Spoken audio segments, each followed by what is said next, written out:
Hello कक्षा दूसरी के बच्चों, कैसे हैं आप सभी? बढ़िया, गुड। चलिए तो फटाफट से अपनी हिंदी की किताबें निकाल लीजिए और पेज नंबर 22, ठीक है, जो कि हमारा अध्याय 5 का पेज नंबर है।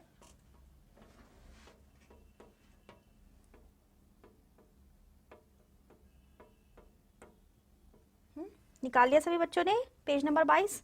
ठीक है। तो बच्चों, ये क्या है? हमारा गुरु नानक देव अध्याय। गुरु नानक जी के बारे में हमने इसमें पढ़ा था ना। गुरु नानक जी बहुत ही बड़े देव माने जाते हैं और सिख धर्म जो है इन्हीं की शिक्षाओं के आधार पर बना था, ये हमने इसमें पढ़ा और यही सच है, ये सब लोग जानते भी हैं। और जो है बहुत ही अच्छी अच्छी शिक्षा देते थे गुरु नानक जी और बहुत ही अच्छा जो है इनका स्वभाव था, ये लोगों की बहुत ही अच्छे से मदद करते थे। इन्हें अपनी सुध नहीं रहती थी, बल्कि गरीबों की और दुखियों की जो है मदद में ये हमेशा आगे आकर बढ़ते थे और उनके लिए कार्य करते थे, जिससे इनके परिवार वाले भी इनसे परेशान हो चुके थे। लेकिन जो है गुरु नानक जी को सभी लोग पूजते हैं उनके इन्हीं कार्यों की वजह से, जो उन्होंने बहुत ही अच्छे अच्छे पूरी दुनिया के लिए किए। अब जो है हम इसका अभ्यास कर रहे थे बच्चों, जहाँ पर हमने जो है ख भाग तक हमने कर लिया था, जिसमें हमने रिक्त स्थानों की पूर्ति की थी, है ना। आज हम जो है आगे करेंगे ग, जिसमें है मिलान कीजिए।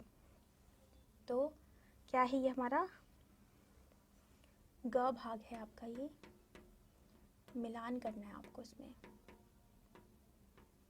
मिलान कीजिए क्या होता है बच्चों?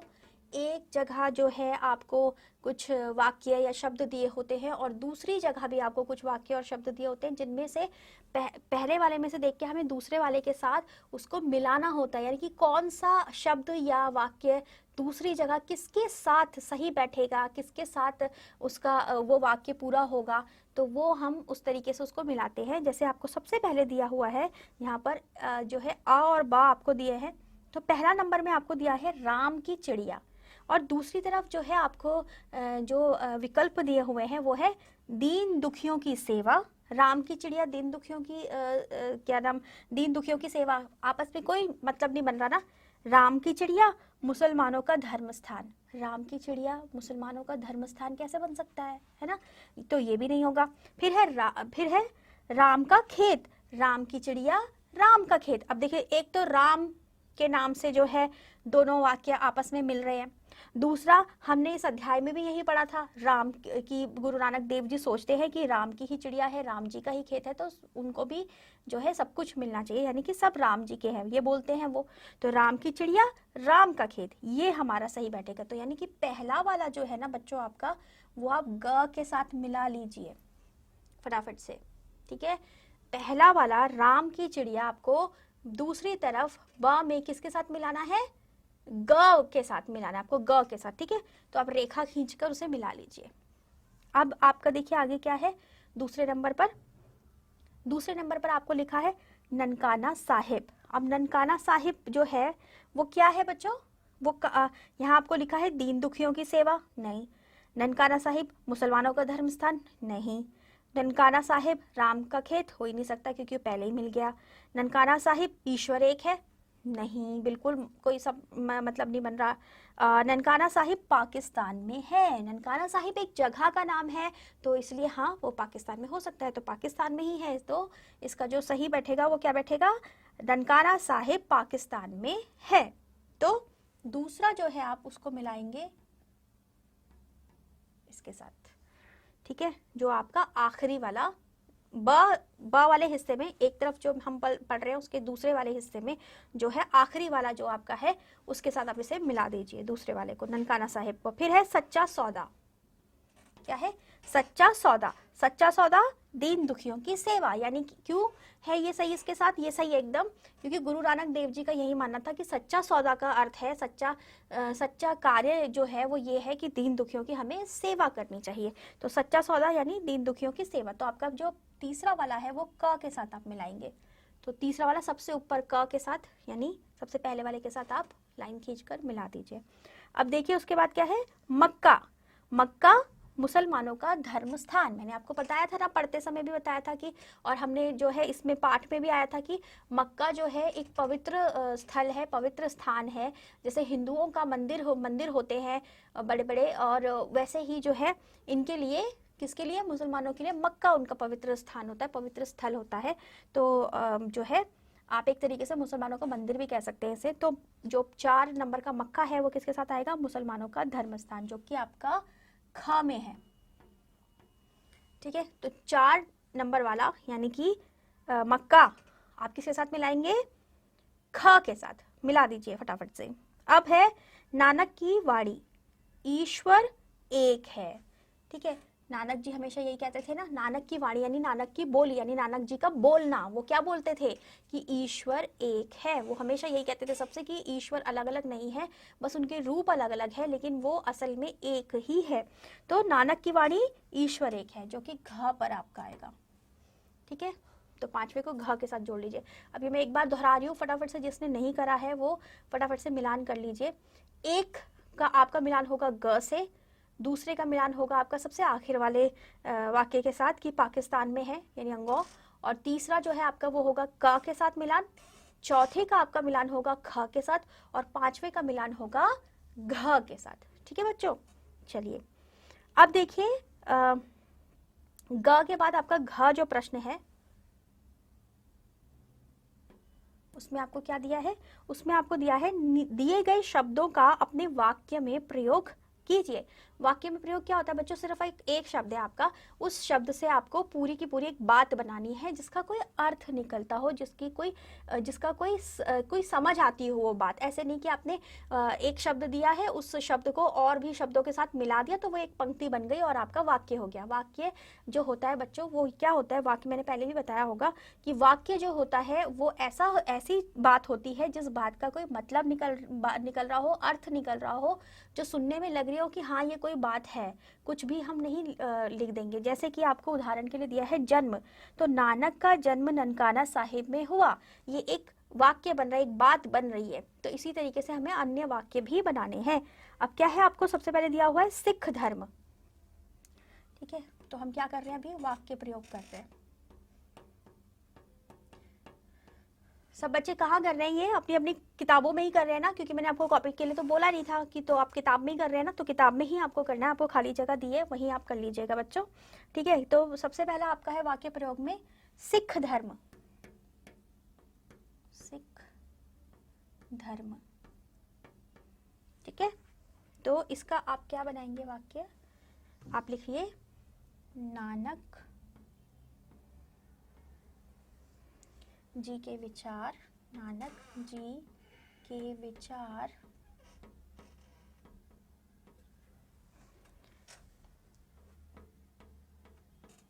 सिख धर्म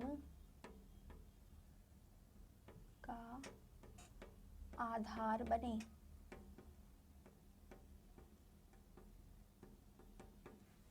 ठीक है, तो सिख धर्म हमारा वाक्य प्रयोग हमें सिख धर्म का करना था, यानी कि हमारे वाक्य में ये जरूर आना चाहिए जो हमें बोला गया है, जिसका हमें वाक्य बनाना है। तो हमें किसका बनाना है, सिख धर्म का। तो हमारे वाक्य में सिख धर्म आया। देखो, नानक जी के विचार सिख धर्म का आधार बने। सभी बच्चे फटाफट से लिखेंगे, मैं दोहरा रही हूँ। सिख धर्म का वाक्य प्रयोग मैंने किया है, नानक जी के विचार, नानक जी के विचार सिख धर्म का आधार बने, आधार बने। ठीक है, अब दूसरा देखते हैं। दूसरा आपको लिखा है बच्चों क्रोध। क्रोध का अर्थ क्या होता है, हाँ गुस्सा, क्रोध यानी गुस्सा। तो इसका जो वाक्य प्रयोग मैं कर रही हूं वो है अधिक क्रोध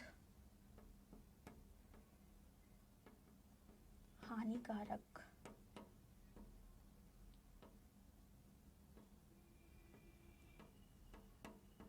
होता है। ठीक है, तो बच्चों देखिए, छोटा मोटा क्रोध करना, गुस्सा करना, किसी बात पे हल्का सा बोल देना वो तो ठीक है, लेकिन बहुत ज्यादा क्रोध करते हैं तो हमारी जो है सेहत पर उसका बुरा प्रभाव पड़ता है, इसलिए वो हमारे लिए हानिकारक हो जाता है, यानी हमें हानि पहुंचाने वाला हो जाता है। इसलिए मैंने वाक्य प्रयोग क्या किया है, अधिक क्रोध हानिकारक होता है। तो फटाफट से लिख लीजिए अगर नहीं लिखा है, क्रोध का वाक्य प्रयोग है अधिक क्रोध हानिकारक होता है। ठीक है, अब तीसरा देखें। तीसरा है अनेक। अनेक क्या है? अनेक का अर्थ होता है बहुत, है ना, एक से ज्यादा भी बोल सकते हैं हम। एक से कोई चीज ज्यादा है, बहुत सारी है, तो हम उसे अनेक बोलते हैं। तो इसका वाक्य लिखिए, राधा को अनेक भजन आते हैं। ठीक है, राधा को अनेक भजन आते हैं, यानी बहुत से भजन आते हैं, उसको बहुत सारे भजन आते हैं। ठीक है, और हम ऐसे भी लिख सकते हैं आकाश में अनेक तारे होते हैं। ठीक है, तो अब हमने जो लिखा है वो आप लिखेंगे, जहाँ छूट गया है फटाफट से लिख लीजिए दोहराते तक। अनेक का वाक्य प्रयोग है राधा को अनेक भजन आते हैं। राधा को अनेक भजन आते हैं। ठीक है, अब चौथा देखिए, अनुयायी।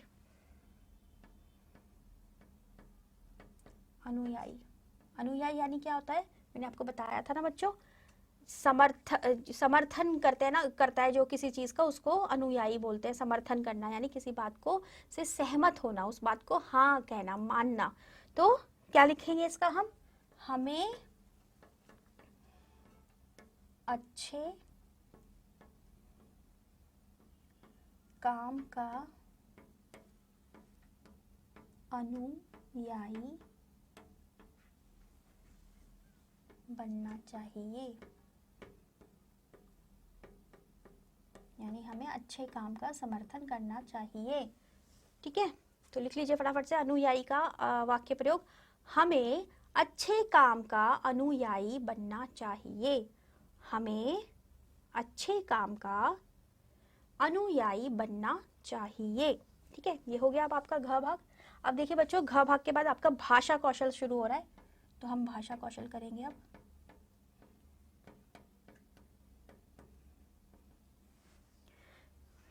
हो गया, चलिए भाषा कौशल में देखिए बच्चों, आपका जो है ये आपका 22 नंबर पेज पर जो है आपके वाक्य खत्म हो गए, उसके आगे वाला पेज जो है साथ में ही है, जो वहां पर आपका है सबसे पहले ऊपर लिखा हुआ है क में कि पाठ को पढ़िए और नीचे दिए गए शब्द को उनके शुद्ध रूप में लिखिए। यानी आपको पाठ पढ़ना है, देखना है, उसमें जो आपके जो शब्द दिए गए हैं वो कैसे लिखे गए हैं, है ना, क्योंकि वो उनका शुद्ध रूप है, तो वह वैसे ही आपको लिखना है। शुद्ध रूप का अर्थ क्या होता है बच्चों? जो उसका सही रूप होता है, जो उसका एकदम जिस तरीके से वो होना चाहिए वैसा होता है। अगर वो यहाँ पर यानी कि वो गलत लिखा हुआ है, वो सही नहीं लिखा है, हमें उसे सही करके लिखना है। जैसे कि हम बोल देते हैं, जैसे मान लीजिए कि यहाँ पर मैंने गुरु नानक देव लिखा है और मैंने यहाँ पर नानक की जगह ननक लिख दिया, ये ठीक है, ननक लिख दिया, तो ये गलत है ना, गलत है, नानक है। तो हम कैसे सही करेंगे उसको? हम न पर आकर डंडा लगाकर नानक बना देंगे उसको, तो ये सही हो जाएगा, है ना। तो हमें यही आपको आपके साथ यहाँ पर भी किया है। यहाँ आपको कुछ शब्द दिए गए हैं, उन शब्दों को गलत तरीके से लिखा गया है, सही रूप नहीं है उनका, सही रूप आपको लिखना है जो आपको किताब पाठ में से मिल जाएगा। ठीक है, तो क्या है देखिए, मैं आपको बताती हूँ, आप सब भी करिए। सबसे पहले आपको दिया है, इसमें क्या है, यह है आपका शुद्ध रूप।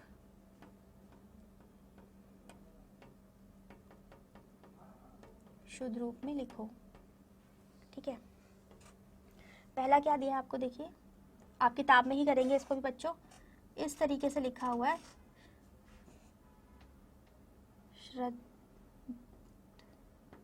श्रद्धा। ठीक है, श्रद्धा ये लिखा है, लेकिन ये लिखा कैसे जाता है आपकी किताब में? आप अगर पाठ में देखा होगा आपने, तो वो इस तरीके से लिखा है।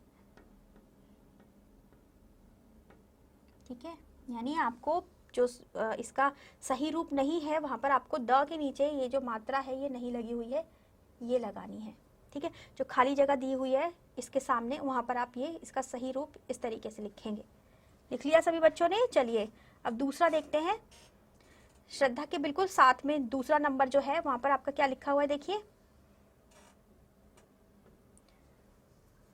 व्यतीत। व लिखा है, फिर य लिखा है, फिर तित, व्यतीत लिखा हुआ है, ठीक है, व्यतीत लिखा है, लेकिन व्यतीत होता है, व्य व आधा है तो य के साथ ही वो बोला जाएगा व्य। वो जो है हम उसे जल्दी से बोलेंगे क्योंकि वह आधा है, व्य, ठीक है, व्य। और यहाँ पर क्या है, पूरा व है, वय है, वय, तो यहाँ पर वय और देखिए व्य, वय और व्य अंतर है ना। तो यहाँ क्या हो गया, अंतर क्या है, व जो है आधा आएगा, और फिर है तित, लेकिन तित नहीं होता, तीत होता है, यानी कि बड़ी की मात्रा आएगी। तो इसका ये शुद्ध रूप कैसे होगा, खाली जगह पर लिखिए, पहले आधा व, फिर य, फिर त पर बड़ी की मात्रा और फिर त, व्यतीत, व्यतीत, ठीक है, व्यतीत नहीं होगा, व्यतीत। अब ये हो गया आपका।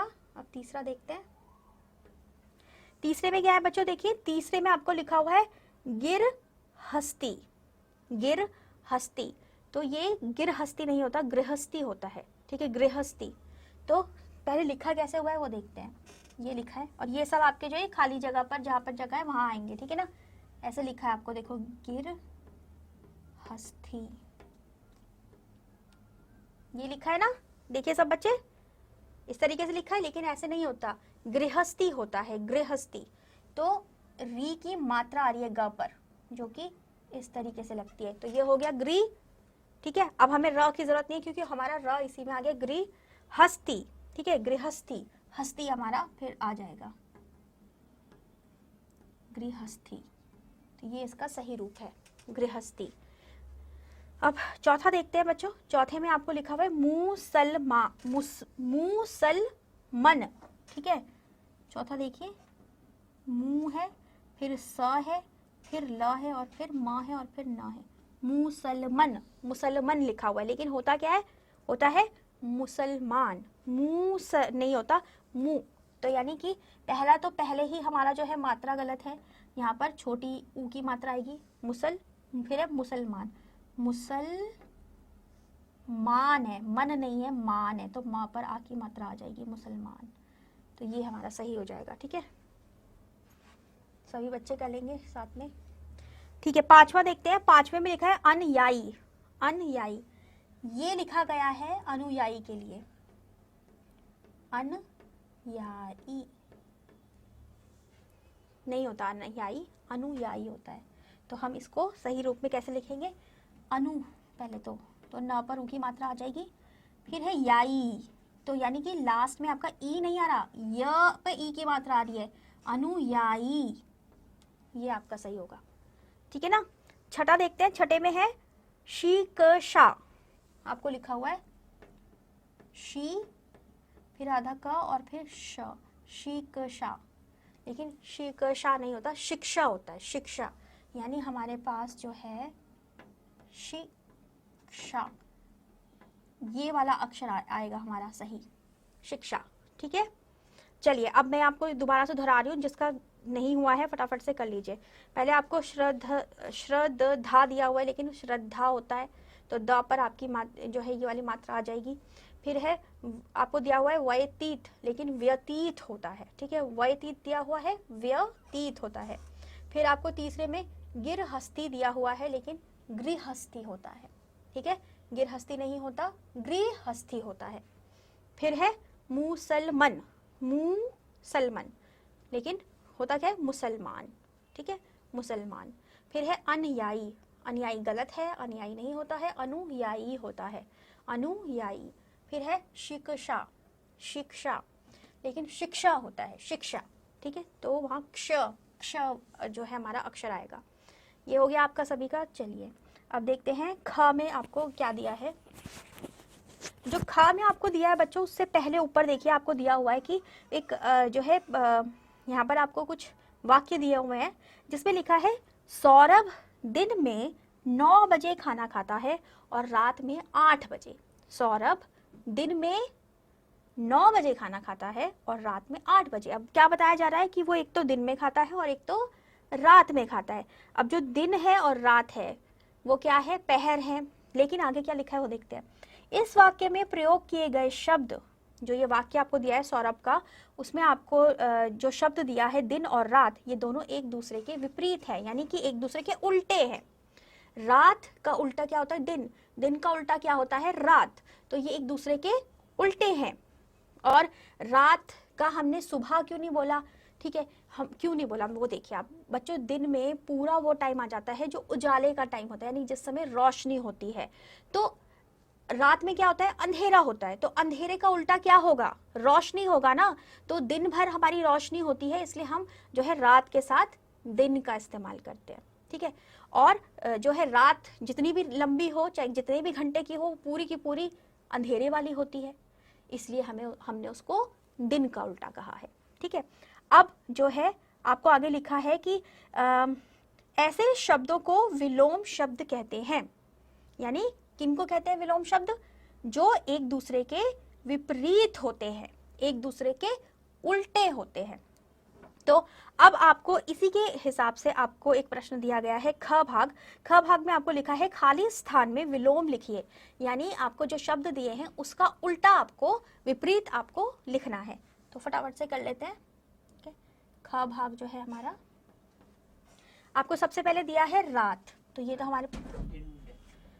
हमारे पास पहले ही था रात, इसका हो जाएगा दिन। लिख लीजिए सभी बच्चे, रात का दिन। ठीक है, फिर है आपका दूसरे में स्पष्ट। स्पष्ट, स्पष्ट का होता है बच्चों अस्पष्ट। अस्पष्ट। ठीक है, बस स्पष्ट के आगे आपको अ लगा देना है, अस्पष्ट। यानी कि स्पष्ट यानी कोई चीज पूरी तरह से अच्छे से समझ आना, और अस्पष्ट समझ में ना आना होता है जो। ठीक है, उसके बाद तीसरा आपको दिया है आकाश। तो आकाश क्या होता है बच्चों? आकाश ऊपर होता है ना, और नीचे क्या होता है? धरती। तो आकाश का उल्टा क्या हो जाएगा? धरती। समझ आ रहा है ना इस तरीके से आपको कि उल्टा शब्द क्या, उल्टा कर रहे हैं हम, विपरीत कर रहे हैं। विपरीत समझ में आया ना अब आपको कि विपरीत क्या होता है? किसी भी शब्द का उल्टा शब्द। ठीक है, तो जैसे आकाश का उल्टा धरती। अब क्या है आकाश के बाद? पतला। ये आपका तीसरा था, ये आपका चौथा, पतला। ठीक है, तो पतला का उल्टा क्या होगा बच्चों बताइए? वेरी गुड, मोटा। पतला मोटा, मोटा पतला। इस तरीके से अगर आपको मोटा दिया तो पतला उसका विपरीत हो गया, और अगर आपको पतला दिया तो उसका मोटा विपरीत हो गया। तो ये आपको समझ में आ गया ना, जो आपको शब्द दिया उसी के हिसाब से उसका उल्टा आपको बताना है। चौथे के बाद पांचवा देखिए, पांचवा है हारना। हारना। ठीक है, तो हारना, हारने का उल्टा क्या होता है? जीतना। वेरी गुड, हारना, जीतना, ये आ जाएगा आपका। और फिर क्या है छठे में? रोना। रोना, हंसना। वेरी गुड, हंसना। ठीक है, रोना का हंसना। उसके बाद में क्या है? सातवां आपका दुख दिया है आपको ना, यहाँ पर दुख ये लिखा है ना, देखिए दुख। दुख का उल्टा सुख। आज मुझे बड़ा दुख मिला, काश मुझे सुख मिला होता। तो समझ रहे ना आप, दुख का उल्टा सुख, यानी सुख का दुख और दुख का सुख। और आठवां क्या है देखिए, आठवें में आपको दिया है एक। एक यानी कोई भी चीज एक है, तो एक का उल्टा क्या होगा? वो बहुत है। तो यानी कि हम एक को जब विपरीत करते हैं तो हम बोलते हैं अनेक, यानी बहुत। एक तो एक ही हो गया, और बहुत यानी अनेक, वो उसका विपरीत हो गया। किसका? एक का। तो ये फटाफट से सब बच्चे कर लिया होगा आपने। ठीक है, अब ये हो गया, मैं एक बार दोहरा रही हूँ, फटाफट से देख लीजिए, जो नहीं है कर लीजिए। रात का होगा उल्टा दिन, स्पष्ट का होगा उल्टा अस्पष्ट, आकाश का धरती, और पतला का मोटा, फिर हारना का जीतना, रोना का हंसना, दुख का सुख, और एक का अनेक। ठीक है बच्चों, ये आपका हो गया ना।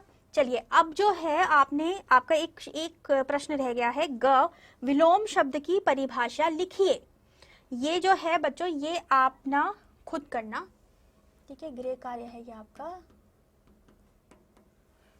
गृह कार्य में आपको जो खाली जगह दी हुई है, ग भाग भाषा कौशल का ग, ठीक है। और ये आप अपने जो घर के बड़े लोग हैं उनकी मदद से कीजिएगा, जो भी आपको पढ़ाते हैं या पढ़ा सकते हैं उनसे उनकी मदद लीजिएगा अपने घर में, और उनसे कहिएगा कि विलोम शब्द की परिभाषा वो आपको लिखवाएं। लेकिन पहले आप बताओगे कि क्या है। मैंने आपको बताया था ना,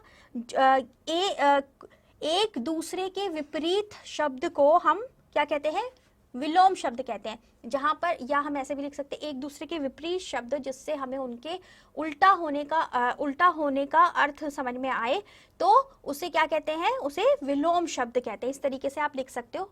तो आप अपने हिसाब से इसकी परिभाषा लिखिएगा, ठीक है। और ये आपको खाली जगह दी है किताब में ही, वही लिखनी है। फिर आप देखिए, भावबोध में आपको बोला है गुरु नानक देव के कुछ अन्य कार्यों के बारे में बच्चों को बताएं।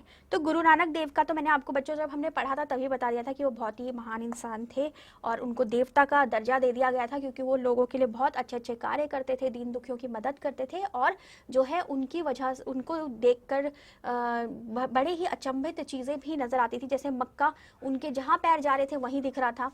तो इस तरीके से वो एक जो है बड़े ही महान कहलाए गए थे देव के रूप में।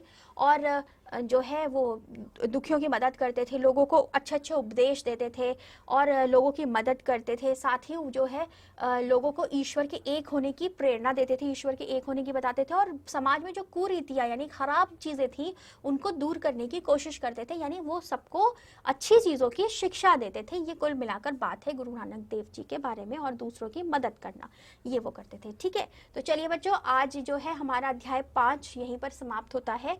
अब हम एक नए अध्याय के साथ मिलेंगे अपने अगले लेक्चर में। तब तक जो है जितना भी कार्य दिया गया था वो कर लीजिएगा, और जो भी आपको कार्य दिया है मैंने ज़रूर कर लीजिएगा, और जितना बताया करवाया उसे समझिएगा, पढ़ के देखिएगा तो आपको समझ में आएगा, ठीक है। और जो है ये शुद्ध रूप आप ज़रूर एक बार अच्छे से देखना बच्चों, ताकि आपको पता रहे कि कौन किसका क्या शुद्ध रूप होता है यानी सही रूप होता है। चलिए, तो अगले लेक्चर में मिलेंगे। अपना ध्यान रखिएगा। Bye bye.